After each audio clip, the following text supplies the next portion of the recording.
I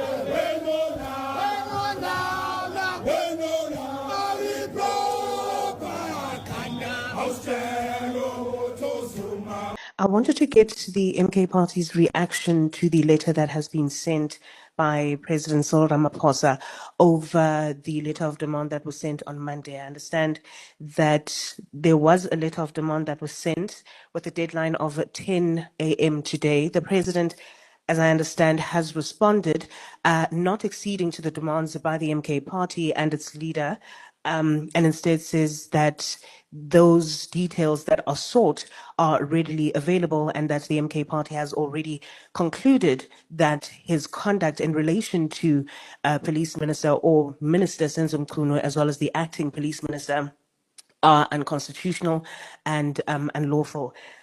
Did the MK Party see that letter, and can we just get reaction given the fact that the deadline has expired? Thank you. Thanks for that. Second hand.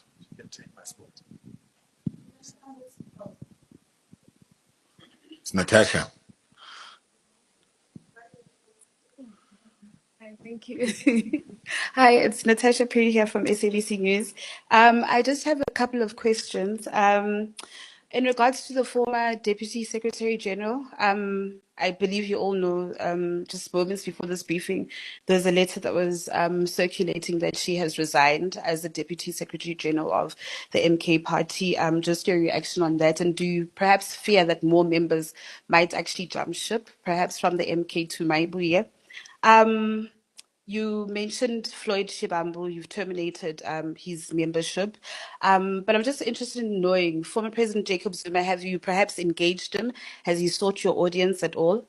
And then you mentioned in your statement the meeting with Contralesa, but there's a grouping also of traditional leaders that have said that they are cutting ties with the MK Party because they feel as if they are being used as political pawns. Has the MK Party actually reached out to them and spoken to them?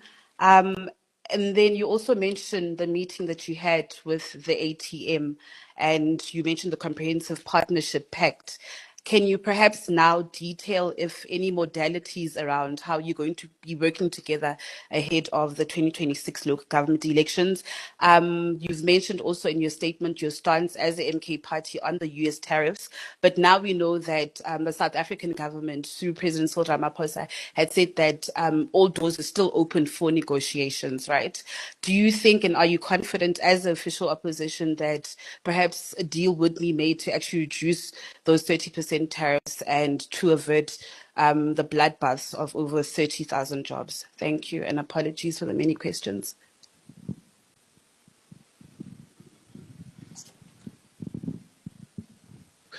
Thank you very much. My name is Moloko Moloto from ENCA. I have several questions, but I will try to be quick.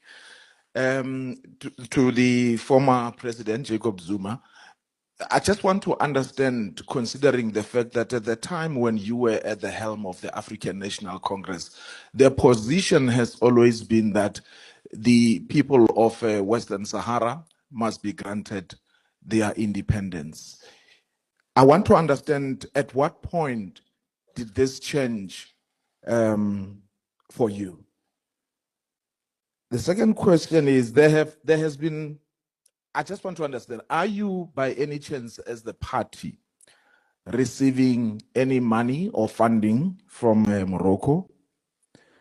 In terms of the leadership turnout, if you were a company, you would be considered to be in crisis. I mean, I personally have lost count of the number of secretary generals, organizers, and staff. Have you been reflecting on what could be internal issues, perhaps, that may need to be attended to, perhaps in order to arrest this particular trend?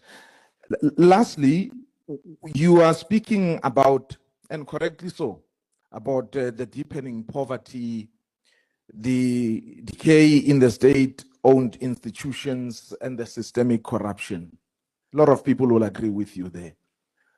But some of you have been at the pinnacle of government before. These issues Are you saying that in your previous responsibilities or roles, you are taking no accountability whatsoever? Is it your argument that you want us to believe that these issues you are correctly raising started after former President Zuma left office? I'm covered. Thank you.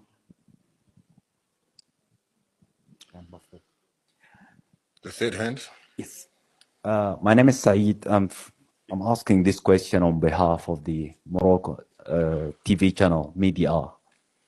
My question is to President Zuma, is to what extent might your party's support for Morocco's sovereignty over Western Sahara is going to impact the broader political stances within your party and among other influential forces here in South Africa?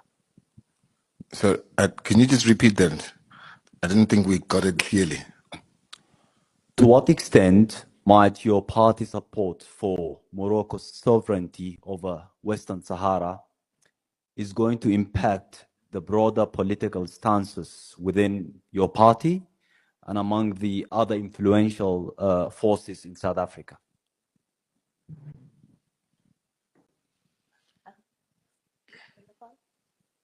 There's one more. Over there. There's the fifth hand.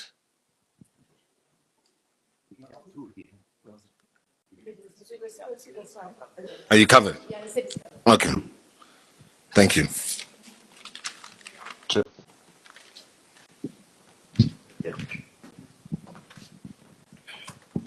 I would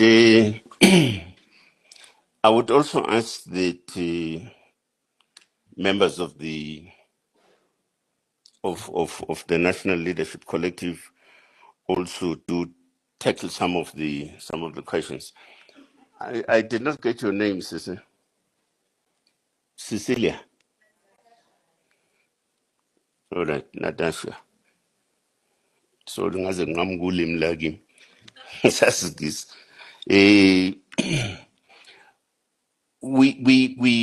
You asked the question about, it's just that I couldn't link it up very well, but you asked the question about the DSG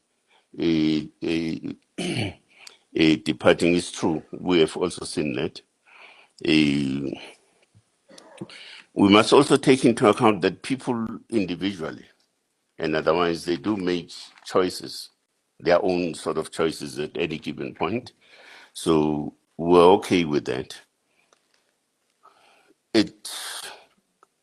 Towards the end of this session, we will also announce the whole question of how we're dealing with the issue of leadership and leadership reinforcement, so that you'll be better clarified. For an example, so what are we doing with these particular gaps as we have them within the leadership collective and so on. The question of the ATM, I think you also asked the question about the African Transformation Movement, the modalities and everything else. The starting point is that we have this joint working arrangement in the first instance, because they will also go much more into detail about operational issues and technical sort of details informing modalities, for instance, that the two parties would have to adopt in approaching local government elections and any other matter of national interest. As we had indicated, that they will report regularly to the leadership collective of both parties, the African Transformation Movement as well as Umkhonto weSizwe. Let me also just deal with the area of Ubante Umlodo. Okay. And you seem to think that the question of changes at leadership level represent what crisis? If we were a company, yeah, we're very fortunate that we're not, but also But also even companies, the responsible one, would not view it that way. It would view it as part of the learning process. We just existed for how many months now? 18 months or something, whatever, I don't know. Now, in that process, there's a lot of learning that we have got to take into account as part of our developmental process, for an example.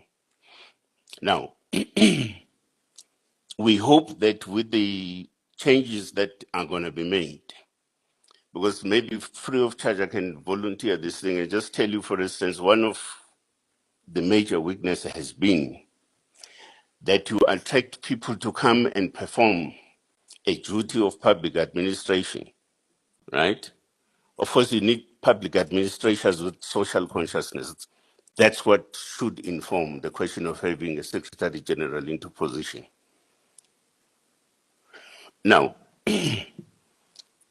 we seem to have had problems on that particular front. Now, when I'm talking about public administration, I mean your major focus as a Secretary General is the question of development of standard operating procedures, for an example, and many other regulatory sort of instruments that have got to be put in place, including the whole question of how do you factor in mechanisms that have got to support the work of the organization on an ongoing basis, right?